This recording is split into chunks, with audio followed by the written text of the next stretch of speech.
Setting না নিয়ে তখন নবী মুহাম্মদের সুন্নাতরা ভিন্ন কিছু অনুসরণ করি। রাসূল সাল্লাল্লাহু আলাইহি সাল্লাম বললেন, কুল্লু উম্মতি ইয়াদখুলুনা আল জান্নাহ, আমার প্রত্যেকটা উম্মত জান্নাতে যাবে, ইল্লা মান ইয়াবা, কিন্তু যেই ব্যক্তি আমার অনুসরণ করে না তার অবস্থা ঠিক বিপরীত, সে জান্নাতে যেতে অস্বীকার করে। অস্বীকার কিভাবে হয়? আপনাকে একজনে বললো যে চলেন সখীপুর যাই, আপনি তার সাথে সখীপুর না এসে দক্ষিণ দিকে ঘাটভাঙ্গা চলে গেলেন। এটা কিন্তু না করেন না, এটা না সখীপুর কাওলা তো আসতে আপনি বলেন না।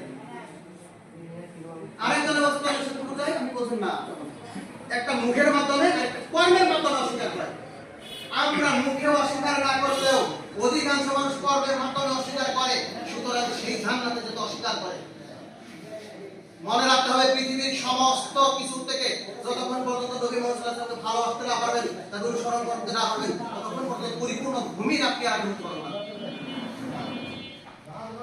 সম্মানিত উপস্থিতি, যারা শুধু বলে কোরআন কারিমকে অনুসরণ করতে হবে, তাদের থেকে দূরে থাকতে হবে। কোরআন বুঝতে হবে হাদিস দ্বারা, সুতরাং হাদিস এবং কোরআন দুটি আমাদের লাগে। আমার কথাবার্তা যদি কোনো ভুল হয়ে থাকে ক্ষমা করবেন, আর কোনো আলোচনা ক্ষমা করেন। আসসালামু আলাইকুম ওয়া রাহমাতুল্লাহি ওয়া বারাকাতুহু।